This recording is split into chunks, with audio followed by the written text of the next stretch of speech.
Bienvenidos nuevamente a los cursos para mejor entender los derechos humanos y su aplicación en Honduras. Vamos a hablar primero que todo acerca de qué es lo que significa derecho y qué exactamente es la evolución que ha tenido el término. Si ustedes tomaron la clase de Marco Legal de Derechos Humanos, esto va a ser un recordatorio para ustedes. Si ustedes no tomaron esa clase conmigo, pues el día de hoy vamos a tener una breve discusión sobre este tema.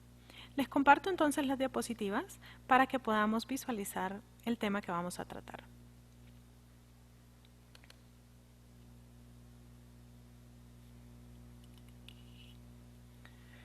Lo primero que vamos a decir es que el término derecho ha tenido tres diferentes acepciones en el tiempo, desde el punto de vista legal e inclusive desde el punto de vista civil o no común para los abogados. Lo primero es una definición que hasta el día de hoy nosotros la seguimos utilizando. Es una definición que nos viene desde el tiempo de Grecia y Roma, desde que se estaba formando la antigua Grecia y Roma, ese imperio grecorromano. Esa primera definición viene de la palabra directum, es en latín y lo que significaba era recto. Y si ustedes se ponen a pensar, pues hasta el día de hoy nosotros seguimos utilizando el término de esa manera. Cuando a usted está manejando y le dicen, ¿a dónde tengo que ir?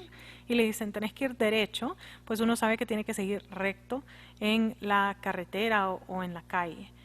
Si usted inclusive está con su abuela o con su abuelo y le dicen, mira, anda derecho a la pulpería, tráeme 3 huevos y venite de vuelta, pues ya nosotros estamos entendidos en qué es lo que deberíamos de hacer al momento de ir al traer los huevos y regresar. No podemos parar, no podemos ponernos a jugar, sino que tenemos que ir recto, comprar los huevos y regresar, ¿no? ¿De dónde evoluciona este término? Pues hay dos teorías. Hay una teoría que según los lingüistas nos dicen que es la teoría militar y hay una segunda teoría que nos dicen los lingüistas que es la teoría feminista. La teoría militar básicamente lo que nos dice es estos son los primeros que son ordenados, jerarquizados adentro de una sociedad. Usualmente ellos son bien ordenados y muy disciplinados.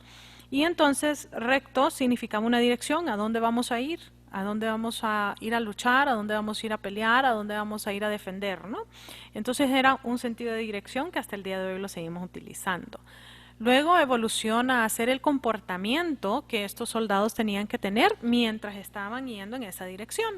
Es decir, si usted mira a un soldado, pues tiene que andar uniformado, tiene que estar con una postura específica, o sea, muy erguido, tiene que estar marchando en paso con sus demás compañeros, tiene que tener un respeto al arma que está en su cuerpo o las armas que están en su cuerpo. Y así era en el tiempo del Imperio Grecorromano.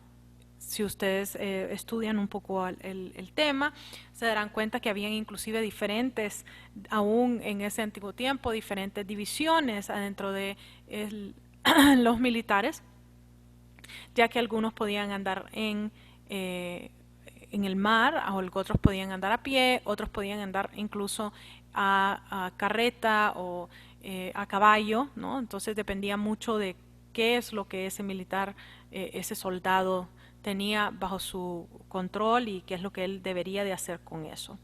Y luego inclusive evoluciona una vez más dentro de esta teoría militar para significar el comportamiento que tenemos que tener al llegar al lugar.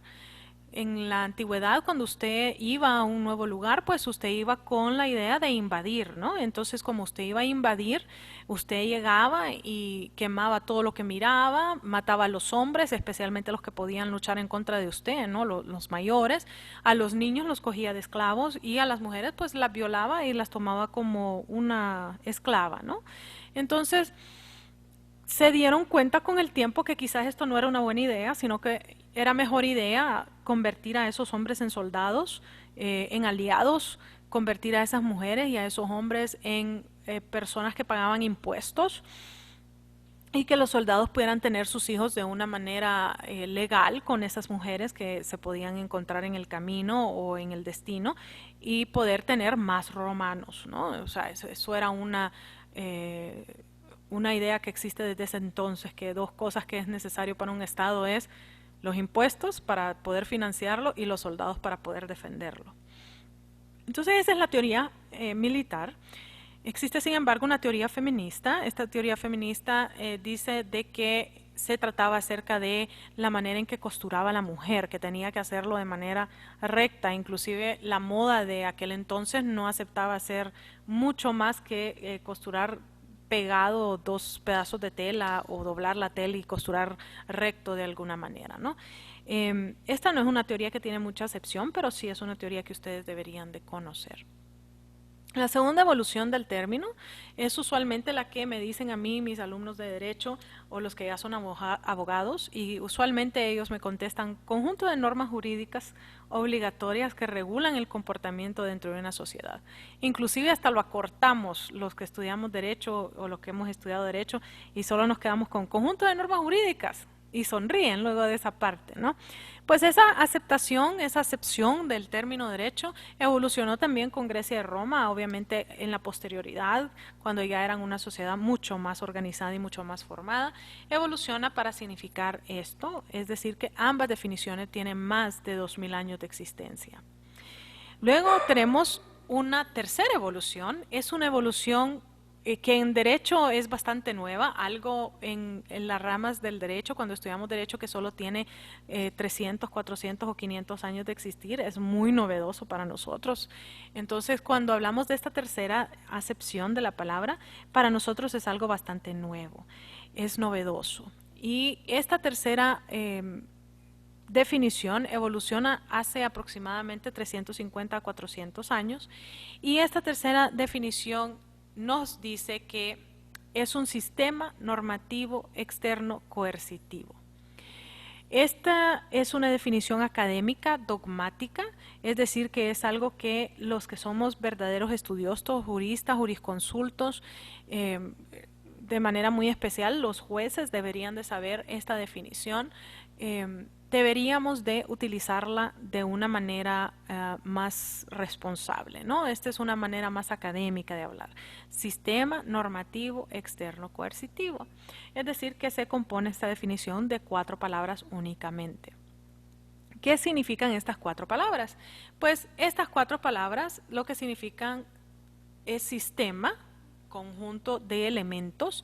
Un sistema es definido por eso, justamente por un conjunto de elementos. Entonces, cuando a usted le dicen el sistema operativo de un celular, el mío es Apple, tiene una manzanita, es Apple, entonces el sistema operativo es iOS, ¿no? El sistema de enrolamiento para la nueva tarjeta de identidad. Ok, pues tenemos que ir a hacer cola a nuestro centro más cercano, de donde nosotros tengamos un recibo de luz y tengamos nuestra tarjeta de identidad, siquiera el número deberíamos de sabernos, y luego poder sentarnos y nos hacen una serie de preguntas, y ese sistema operativo que están utilizando ellos para ingresarse y el sistema que nosotros utilizamos para adquirir nuestra nueva tarjeta de identidad.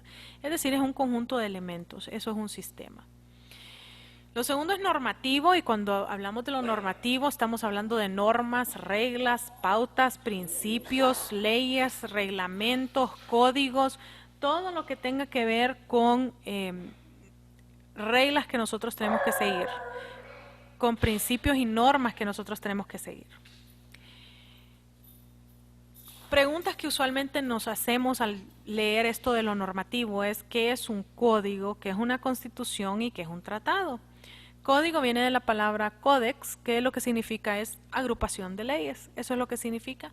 Es decir, que para nosotros el Código Penal, el Código Civil, el Código de Procedimientos Civiles, el Código de Procedimientos Penales, todo eso es una agrupación de leyes. Eso es básicamente lo que significa código. No solo se utiliza en derecho, sino que también se dice, por ejemplo, el códex de un artista, el cuerpo de su exhibición, ¿no? Es decir, cuando hablamos del códex artístico de Monet, por ejemplo, estamos hablando de los cuadros que podemos exhibir adentro de un museo, que fueron pintados por Claude Monet. Entonces, código básicamente lo que significa es una agrupación, y cuando lo vemos en el contexto legal es una agrupación de leyes. Constitución. Ahí hay bastante controversia, inclusive adentro de Honduras existe una controversia bastante marcada y bastante grande. Existen varios jurisconsultos en Honduras que nos dicen que la Constitución no es ley, sino que es un pacto. Pero si nosotros vamos a la palabra pacto o pacto social, como ellos lo quieren denominar, el pacto es un tratado o una ley entre las partes. Eso es lo que significa un pacto, una ley entre las partes. Entonces, si su misma definición se lo dice, inclusive por el parámetro que ellos nos ponen, pues entonces nosotros estaríamos hablando de una ley. Obviamente se da una ley especial, constituye una república o constituye una monarquía, está formando algo, más sin embargo, él tiene las mismas atribuciones que tiene una ley normal, es decir, manda, prohíbe o permite. La Constitución de Honduras no es la excepción, la Constitución de Honduras manda. Por ejemplo, tenemos la obligación de votar. Votar o ejercer el sufragio es una obligación según la Constitución de Honduras. Tenemos prohibiciones adentro de esa Constitución de Honduras. Esa Constitución nos prohíbe que nosotros, por ejemplo, firmemos tratados que van en contra del interés de Honduras y en dado caso de que esto sea algo grave, podemos ser acusados de traición a la patria. Y también nos permite, una de las cosas que nos permite la Constitución de Honduras es ostentar un trabajo. ¿Sí? Entonces, esas son las tres atribuciones que tiene una ley: mandar, prohibir o permitir, y las tres cosas las hace la Constitución de Honduras en diferentes secciones. Luego tenemos la última pregunta que usualmente me hacen cuando hablamos acerca de la normativa, y que es un tratado. Un tratado, básicamente, es cuando dos o más estados se ponen de acuerdo para hacer algo o dejar de hacer algo. Eso es todo. En otras palabras, es hacer o no hacer algo entre dos estados. Existe una teoría en que existen los tratados unilaterales.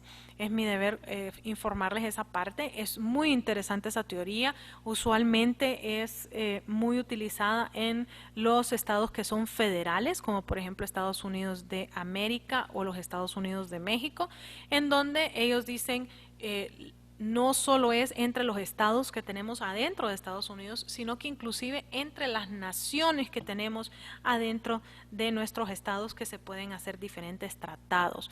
Y inclusive ellos le pueden citar ciertos documentos como el Tratado Apache, ¿no? Es un tratado acerca de qué es lo que va a suceder con ciertos grupos aborígenes de los Estados Unidos una vez que los colonizadores, entre paréntesis, lleguen a ese lugar.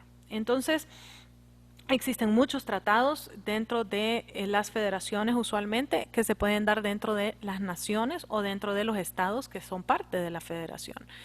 En Honduras nosotros usualmente usamos la aceptación de dos o más estados, ¿no? Dos o más estados, y no la aceptación de las naciones, pero sí podríamos en un futuro cambiar esa manera de pensar. Externo. Externo significa que es un ámbito de formación, es donde yo voy a formar esta normativa, donde va a estar este sistema y estas normas. Y en cuanto a lo externo, va a estar afuera de mí, es decir, yo no soy quien lo va a formar. En Honduras, ¿quiénes son los que redactan las leyes? Respuesta acerca de la responsabilidad de redactar las leyes, pues es el Congreso de la Nación el que debe redactar las leyes. Ellos son los que tienen que debatirlas, ellos son los que tienen que aprobarlas, ellos son los que tienen que reformarlas, y ellos deberían de ser los que las derogan, ya sea explícita o tácitamente, dependiendo del caso en especial. Sin embargo, la redacción de las leyes en sí deberían de hacerla los diputados. Sin embargo, sabemos que hay bastante copiado y pegado, copy-paste, en muchas de nuestras normas, en muchas de nuestras leyes nacionales. El chiste clásico entre los abogados es que en nuestro Código Civil de 1906 habla de ríos navegables por buque, y que yo sepa, no tenemos ríos que sean navegables por buques de guerra ni por buques comerciales, sí por lancha, pero cayuco, ¿verdad? También, pero no por un buque meramente dicho o propiamente dicho. Eso es porque nosotros le hicimos copy-paste a el Código Civil de Chile, que ellos sí tienen ríos navegables por buques. ¿De quién es la responsabilidad de hacer esa reforma o de haber leído bien ese documento y haberlo reformado antes de ser aprobado? Pues es de los diputados de Honduras, ¿no? Entonces, en realidad, quien redacta la ley no es en sí quién es el que tiene la responsabilidad sobre ella. Quienes deberían de redactarla son los diputados, como les digo, y su cuerpo de asesores, pero quien la acaba redactando muchas veces viene desde el extranjero, una ONG lo propone, un grupo civil lo propone, existen presiones externas, otros estados que tienen intereses en Honduras, y entonces vemos que esa redacción a veces sufre estas presiones. Pero nuevamente, si los diputados están ahí, es justamente para defendernos de estas presiones y no para hacer que nuestros códigos y nuestras leyes tengan problemas de esa naturaleza, mucho menos nuestra constitución. Y lo último es el ámbito de ejecución. El ámbito de ejecución significa en el derecho que es coercitivo. Eso significa de que si yo no llego a cumplir lo que se me ha dicho que tengo que hacer o dejar de hacer, entonces yo puedo incurrir en o la falta de reconocimiento de un derecho o la sanción multa o multa, ¿verdad? Ejemplo de esto.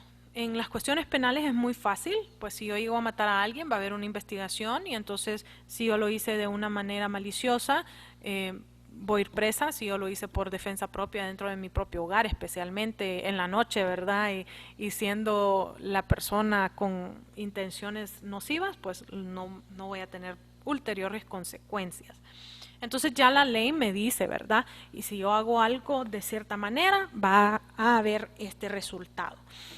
Igual es en lo civil, igual es en lo administrativo. En lo administrativo, si yo firmo un contrato con el Estado, pues yo tengo que cumplir mi deber de, en mi caso, impartir cátedra, y en caso del Estado, ellos tienen que cumplir con su deber de pagarme por impartir las cátedras, ¿no? O sea que existe una sanción, la firma es la sanción que hace efectivo ese contrato, que va a tener consecuencias, tanto para mi persona, que es tiempo que yo tengo que dedicar a mis clases, como para el Estado, que significa tener que desembolsar, ¿no? Pregunta que siempre me hacen, ¿existen otros sistemas normativos? Y la respuesta es sí. Existen dos que son muy importantes, existe la moral y existe la ética. Los dos son sistemas normativos, al igual que el derecho, pero la moral tiene un ámbito de formación distinto. La moral la creo, la formo adentro de mí, es interna. Mientras que la ética tiene un ámbito de formación externa. ¿Por qué? Porque es lo que la sociedad espera de mí. El ámbito de ejecución en la moral es no coercitiva, al igual que en la ética, es decir, que el Estado no puede forzarme a mí a cumplir una norma moral o una norma ética. En otras palabras, la moral son mis reglas personales y la ética es lo que la sociedad espera de mí. Cuando hablamos de mis reglas personales, es muy importante que ustedes recuerden que quizás las reglas de otra persona no sean iguales a las suyas. Una de las cosas que usualmente a mí me preguntan acerca de los delincuentes es, abogada, pero ese hombre que violó a 20 mujeres, ¿no cree que él se sienta mal? Pues honestamente lo más seguro se siente mal porque lo agarraron, se siente mal porque está preso, pero si él violó a 20 mujeres, yo le aseguro que fue porque él tenía su manera de hacerlo, su manera de actuar, en donde él sabía cuáles eran las mujeres vulnerables que él podía ir y violar, ¿no? Entonces, ese tipo de cosas significa que las reglas que él tenía eran muy distintas a las que teníamos nosotros. Una de las cosas que está muy de moda es ver series acerca de psicópatas y sociópatas, y ellos tienen sus propias reglas personales, es decir, ellos quieren robar, ellos quieren violar, ellos parte de su pensamiento es eso.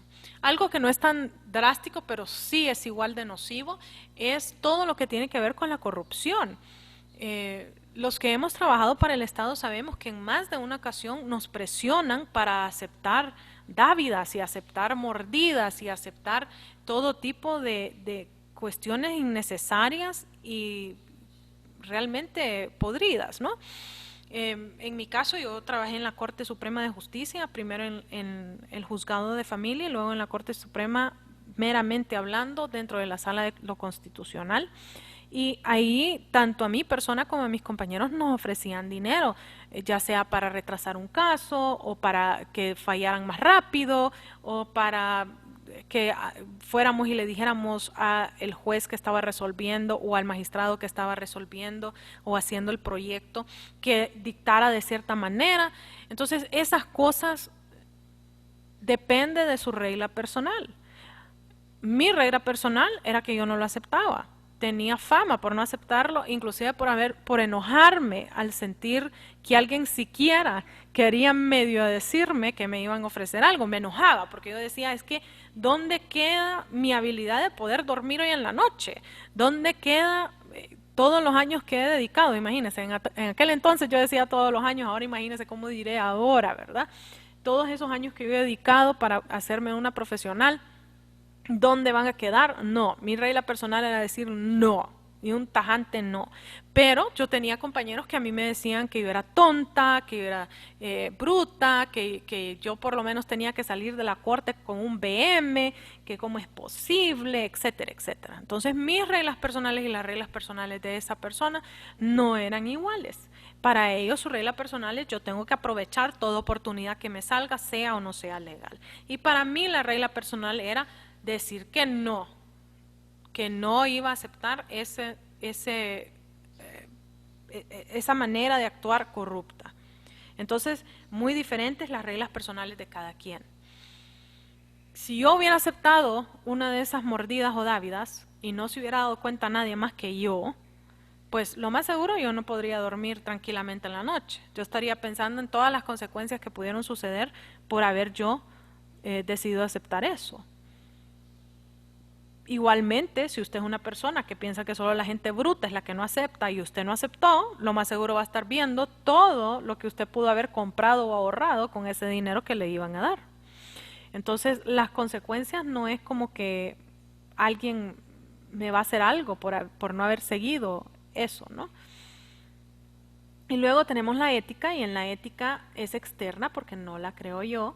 O sea que esas son lo que la sociedad espera de mí, lo que Honduras espera de mí, lo que los sanpedranos pueden esperar de mí, los que de Tegus pueden esperar de mí, ¿no?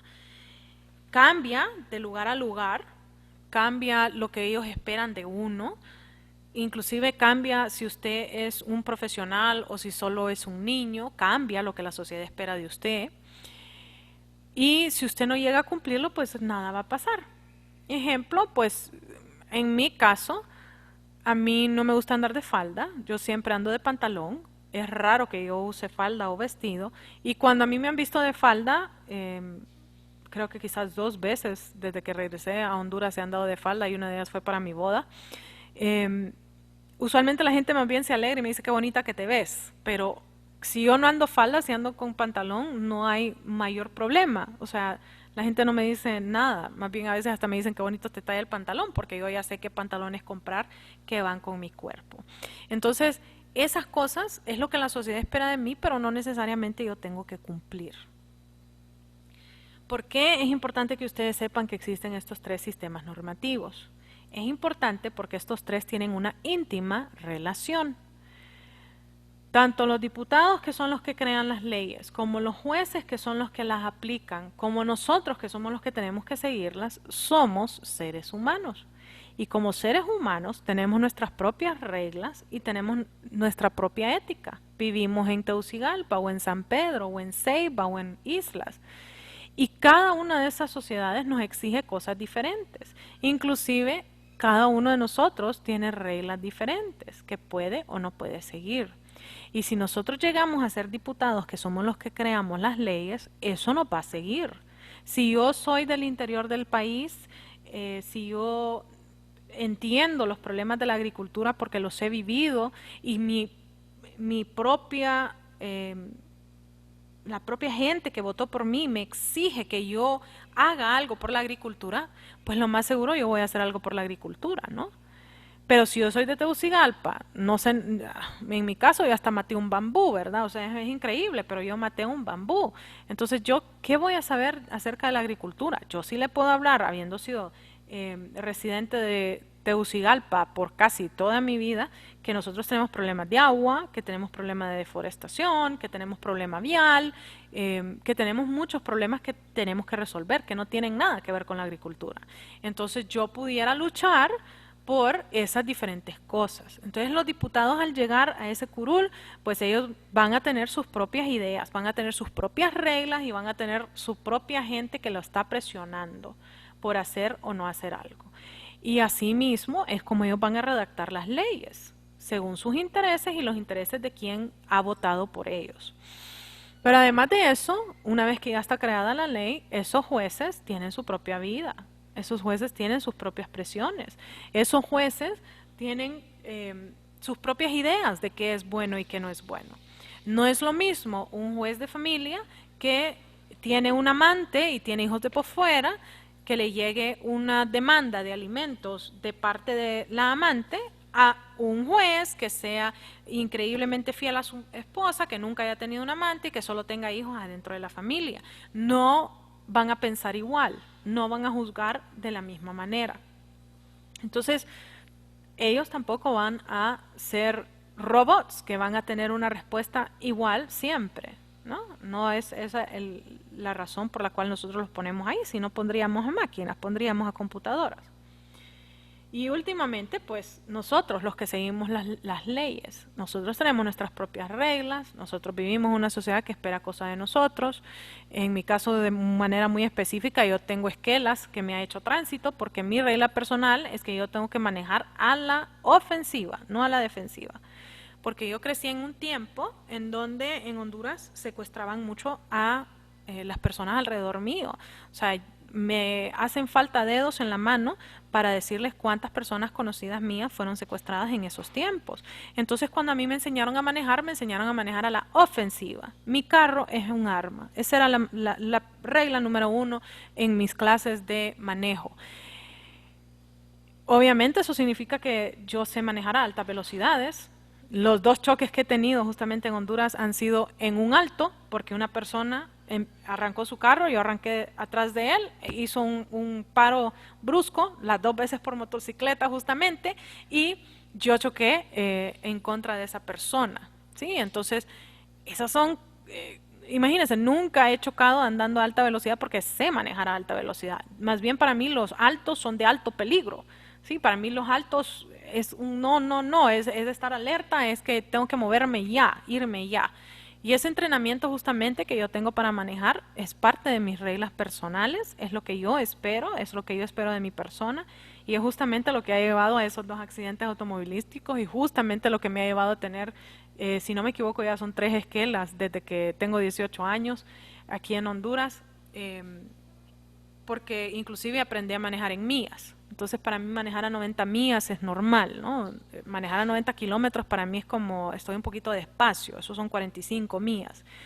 Entonces, estas cosas que hacen que uno tenga reglas diferentes, aunque yo soy respetuosa del derecho, aunque yo siempre digo tenemos que hacer las cosas bien, ese entrenamiento que yo tengo adentro de mí, esas reglas personales que yo tengo adentro de mí de defender mi vida ante todo, es lo que hace que yo actúe de manera diferente. Entonces nosotros que somos los que seguimos la ley, también tenemos diferentes maneras de ver la vida. Y así es como vamos o no vamos a respetar las leyes. Gracias por poner atención en esta explicación acerca de la evolución del término derecho. Los espero en otra entrega acerca de términos y información importante que ustedes tienen que manejar para conocer a mayor profundidad los derechos humanos.